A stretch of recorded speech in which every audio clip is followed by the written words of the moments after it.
क्या सच हमेशा आसान होता है? क्या सच बोलना, सच साबित करना और उसके लिए खड़ा रहना इतना आसान है? शायद नहीं।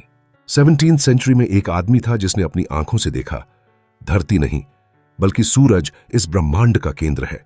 लेकिन सच बोलने की कीमत उसे कैद, ताने और उम्र भर की तकलीफ बनकर चुकानी पड़ी। यह कहानी है मॉडर्न साइंस के पिता गैलीलियो गैलीलेई की। 1564 पीसा, इटली। गैलीलियो का जन्म एक साधारण लेकिन बौद्धिक परिवार में हुआ। उसके पिता विंचेंजो गैलीलेई एक म्यूजिशियन थे जिन्होंने गैलीलियो को सिखाया कि हर चीज को सवाल करो और खुद तर्क से समझो। छोटे गैलीलियो को गणित और विज्ञान में रुचि थी। शुरुआत में पिता चाहते थे कि वह डॉक्टर बने, लेकिन गैलीलियो का मन बीमारियों के इलाज से ज्यादा इस ब्रह्मांड के रहस्यों को समझने में लगता था। 1583 पीसा के कैथीड्रल में बैठे गैलीलियो ने देखा कि एक लैंप झूल रहा है। उसने महसूस किया कि चाहे लैंप ज्यादा झूले या कम, झूलने का समय लगभग बराबर रहता है। यह पेंडुलम लॉ की खोज थी। पेंडुलम का समय उसके एम्पलीट्यूड, झूलने की लंबाई पर डिपेंड नहीं करता, बल्कि उसकी लंबाई, लेंथ और ग्रेविटी पर डिपेंड करता है। यही प्रिंसिपल आज भी घड़ियों और फिजिक्स एक्सपेरिमेंट्स में यूज होता है। उस समय एरिस्टोटेलियन बिलीफ था कि भारी वस्तु हल्की वस्तु से तेज गिरती है। गैलीलियो ने पीसा की लीनिंग टावर से दो अलग अलग वजन के ऑब्जेक्ट्स गिराए। दोनों एक साथ जमीन पर गिरे। गिरने की गति वेट पर नहीं बल्कि ग्रेविटेशनल एक्सेलरेशन 9.8 मीटर पर सेकंड स्क्वायर पर डिपेंड करती है। यानी वैक्यूम में सभी ऑब्जेक्ट्स एक ही गति से गिरते हैं। 1609 गैलीलियो को हॉलैंड से एक नए इन्वेंशन की खबर मिली, टेलीस्कोप। उसने खुद एक टेलीस्कोप बनाया और उसकी शक्ति 30x तक बढ़ा दी।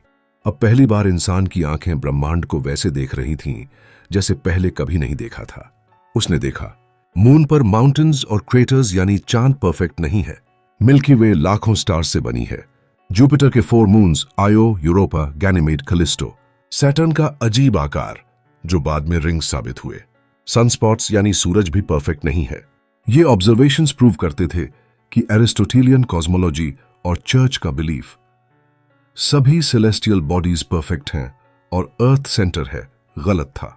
निकोलस कोपर्निकस ने पहले ही कहा था, हीलियोसेंट्रिक मॉडल, सन सेंटर है, अर्थ और प्लैनेट्स उसके चारों ओर घूमते हैं। गैलीलियो के टेलीस्कोप ने इसे प्रैक्टिकल प्रूफ्स दिए। वीनस के फेजेस ठीक वैसे जैसे चांद के होते हैं।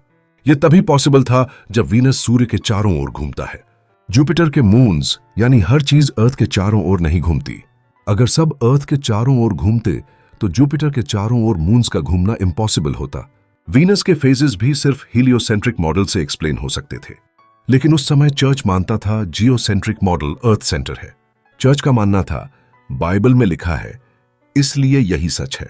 गैलीलियो का कहना था सच वही है जो नेचर हमें दिखाए। 1616 चर्च ने गैलीलियो को चेतावनी दी कि वह कोपर्निकन थ्योरी को फैक्ट की तरह न सिखाए, लेकिन गैलीलियो रुकने वालों में से नहीं था। 1632 गैलीलियो ने अपनी सबसे मशहूर किताब लिखी, dialogue concerning the two chief world systems. इसमें उसने ओपन डिस्कशन दिया, जियोसेंट्रिक वर्सेस हीलियोसेंट्रिक। लोगों ने इसे पढ़कर महसूस किया कि सच में सन ही सेंटर है, लेकिन चर्च को लगा कि गैलीलियो ने उनका मजाक उड़ाया है। 1633 गैलीलियो को रोमन इंक्विजिशन, चर्च की कोर्ट के सामने बुलाया गया। उससे कहा गया, या तो हीलियोसेंट्रिक थ्योरी से इनकार करो वरना टॉर्चर और मौत मिलेगी। गैलीलियो ने अपनी जान बचाने के लिए पब्लिक में कहा, हां अर्थ सेंटर है। लेकिन जब वह कोर्ट से बाहर निकला तो धीरे से कहा, एपुर सी मूवे, फिर भी यह घूमती है, मीनिंग येट इट मूव्स। यह वाक्य विज्ञान का सबसे बड़ा प्रतीक बन गया। सच को दबाया जा सकता है लेकिन खत्म नहीं किया जा सकता। गैलीलियो को उम्र भर घर में नजरबंद कर दिया गया। वह अंधा हो चुका था, लेकिन उसने लिखना नहीं छोड़ा। उसने मैकेनिक्स और मोशन पर थ्योरीज लिखी जिनसे न्यूटन ने बाद में अपनी लॉज ऑफ मोशन डेवलप की। Modern experimental method, observation, experiment, repeatability. Astronomy को नया नजरिया। फिजिक्स में इनर्शिया, मोशन और एक्सेलरेशन कॉन्सेप्ट्स। टेलीस्कोप की प्रैक्टिकल यूज। आज अगर हम यूनिवर्स को समझते हैं, सैटेलाइट्स लॉन्च करते हैं, स्पेस ट्रैवल करते हैं, तो गैलीलियो की साइंटिफिक सोच उसकी जड़ है। गैलीलियो ने हमें सिखाया, सच हमेशा आसान नहीं होता, लेकिन अगर तुम उसे देख चुके हो तो उसे अनदेखा करना पाप है। उसने अपनी आंखों से देखा कि अर्थ घूमती है, सन सेंटर है। उसने अपनी जान बचाने के लिए झुककर कहा, ठीक है, अर्थ सेंटर है, लेकिन इतिहास में दर्ज हो गया उसका असली सच, एप्पूर सिम्योव। सच को दबाया जा सकता है लेकिन खत्म नहीं किया जा सकता। नॉलेज अंधेरे में नहीं, सवाल पूछने से मिलती है।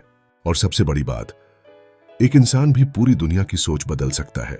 तो दोस्तों, ये थी कहानी उस वैज्ञानिक की जिसने अपनी आंखों से ब्रह्मांड का सच देखा और पूरी दुनिया की सोच बदल दी। Galileo Galilei. अगर आपको यह कहानी इंस्पायरिंग लगी तो इस वीडियो को लाइक और शेयर जरूर करें। और हां, सब्सक्राइब करना मत भूलिएगा, क्योंकि अगली कहानी और भी जबरदस्त होने वाली है।